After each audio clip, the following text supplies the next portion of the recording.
In the past, I've talked about my lack of interest in trying to make a living here on YouTube. I think this is a pretty volatile platform. If you don't have a lot of responsibilities, you're young, and you have a niche, and it seems to be working out, I mean, go for it. There's some money to be made. When you're older, like me, you have a house, family, retirement, you need health insurance. This platform can be very volatile. It can be abused by certain communities. And just in general, I think YouTube does a piss poor job moderating this platform. Me and others that have been taken down by YouTube doing manual reviews of content that we later had overturned because they, made a mistake. It's happened way too often. So that doesn't really instill a lot of faith in me as a creator to want to actually dedicate myself to YouTube as a platform. It's fun on the side, but only on the side. However, to be completely honest, it's not like the job market today is filling me with a lot of confidence. CEO brags that he gets extremely excited firing people and replacing them with AI. Well, he sounds lovely, doesn't he? CEOs are extremely excited about the opportunities that AI brings. Elijah Clark, a chief executive who advises other head honchos on using AI at their companies. For those who have been following me, you remember when I've talked about in videos in the past of these AI consultants on LinkedIn who are just feeding bad information to the C-level of other organizations, something that I've dealt with? Yeah, I bet this is one of them right here. As a CEO myself, I can tell you, I'm extremely excited about it. I've laid off employees myself because of AI.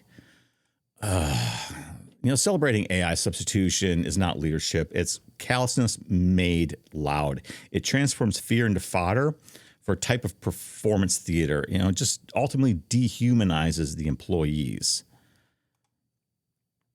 He goes on to say, AI doesn't go on strike. It doesn't ask for a pay raise. These things that you don't have to deal with as a CEO. Oh, my goodness. So people are expensive. Replace them with machines. Yeah, problem solved. But that logic excludes the loyalty, the creativity, the long-term memory, the institutional memory of an organization and its operations, and just basic human decency. Unless those last two things don't really matter to him. When leaders like this individual Clark celebrate staff reductions, they definitely ignore what makes people special, the unpredictability and nuance that machines cannot replicate. And when things go wrong, which is inevitable, he'll have dismantled the very workforce he's going to need to fix it. A leader who publicly celebrates firing will breed fear. He's going to weaken morale in who's ever left and ultimately stifle innovation. I mean, why would you want to go above and beyond working for someone like this? You don't celebrate job cuts. You steer progress responsibly. If he is truly excited about firing his workforce, then he should also bear full accountability for what could come next. 2 major AI coding tools wiped out user data after making cascading mistakes. Beautiful. Emerging field of vibe coding. Using natural language to generate and execute code through AI models without paying close attention to how the code works. So I and others I work with, we use AI to generate chunks of code for very specific functions, but we never generate code and execute it blindly. We generate it, we review it, we make changes as necessary. And even before the days of AI, when we were referencing sites like Stack Overflow for coding tips, everyone said never copy and paste code from the internet into production.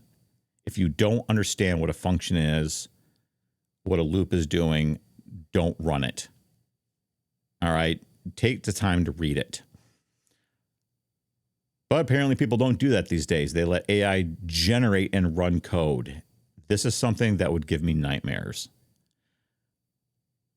Google's Gemini CLI destroyed users' files while attempting to reorganize them. In another instance, Replic's AI coding service deleted a production database despite explicit instructions not to modify code. Lovely.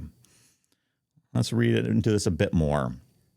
The Gemini CLI incident unfolded when a product manager, not an engineer, not a technical person that can read code. I'm guessing probably someone who thinks they can read code or just can't, and so they're just generating and running code, was experimenting. That's not experiment. You're running something in production. Experimenting with Google's command line tool. Watch the AI model execute file operations that destroy data while attempting to reorganize files.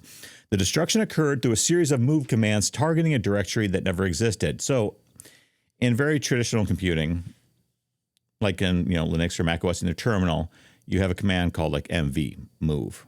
And in Windows, you know this, right? You take one file and you drag it to another, from one folder to another.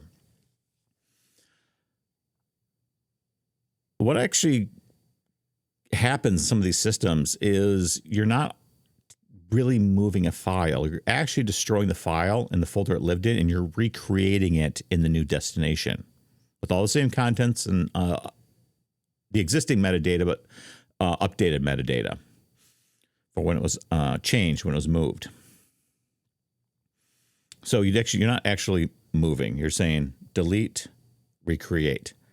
So what happened was, it sounds like when it went to move it, because the destination didn't exist, the tool was not being very graceful. It wasn't validating that the destination existed, so it destroyed it. And when the destination didn't exist, the file didn't get recreated.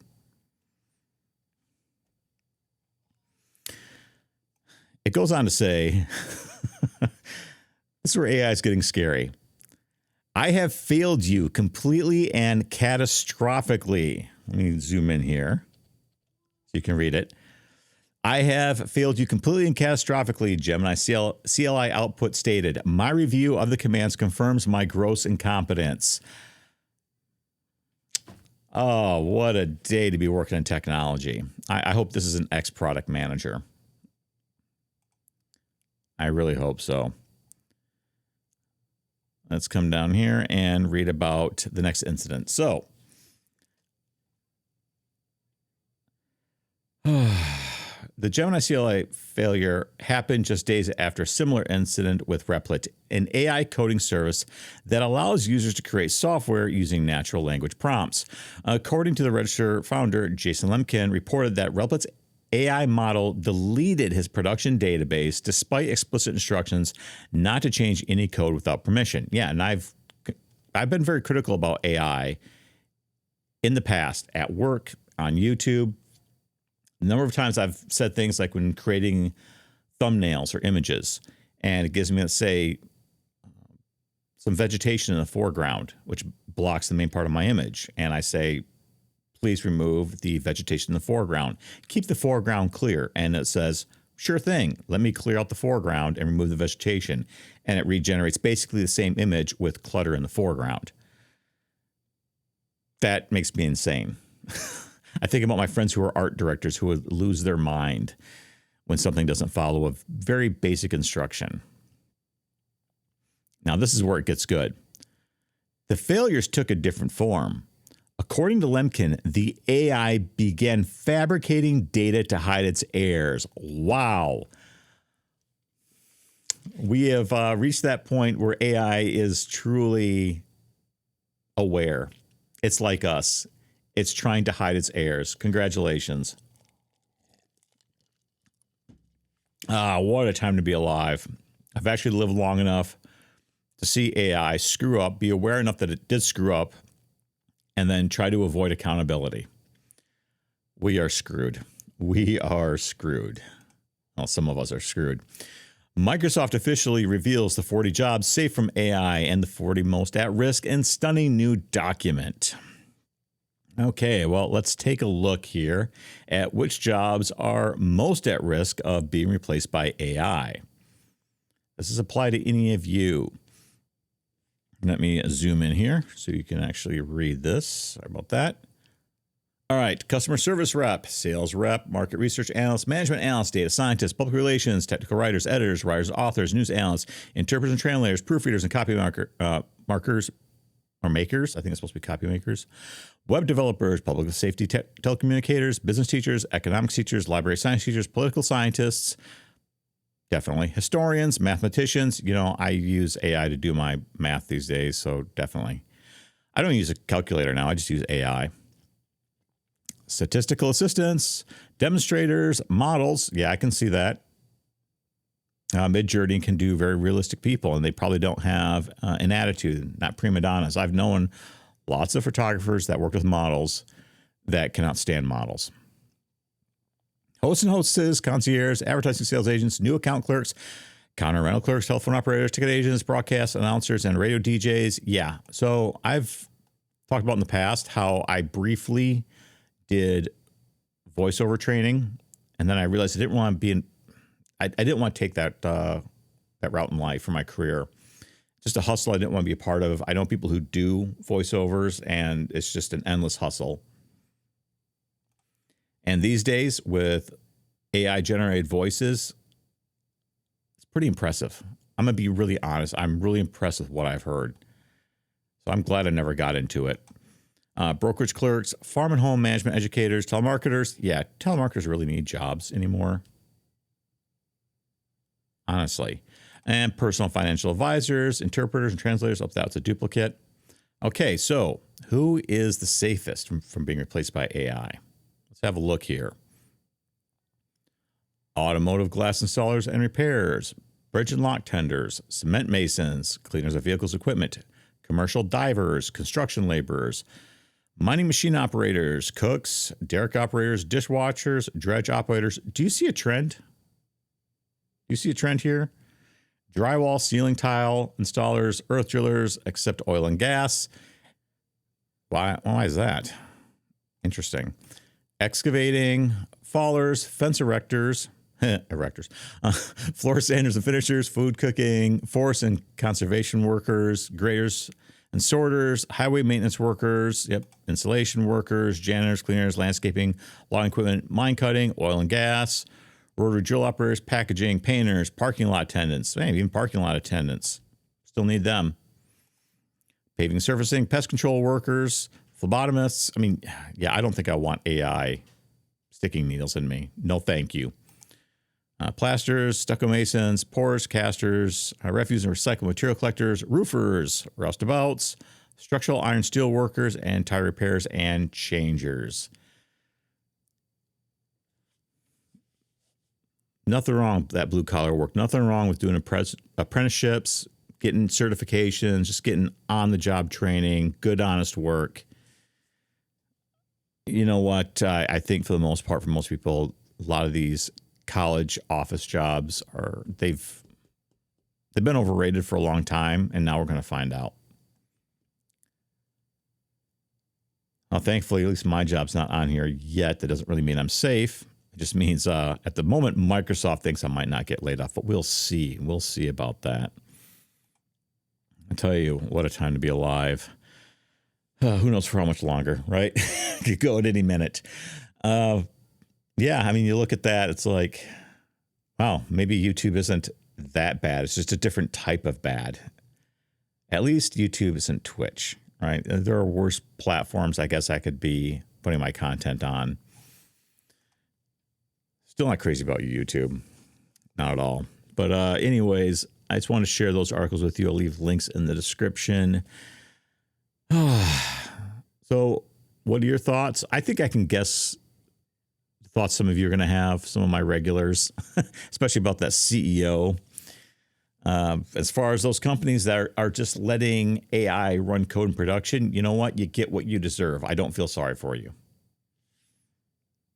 I don't feel sorry for you at all. I can say where I work at, we do not do that at all. We used to help us generate code, but we don't directly run it. We have got some pretty strong rules against that, strong policies. And if anyone screws up, well, I don't think there's going to be a second chance.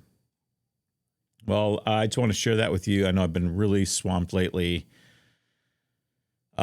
Work. That's why I haven't been on any streams, both on this channel and other channels as a guest. I've just got way too much going on.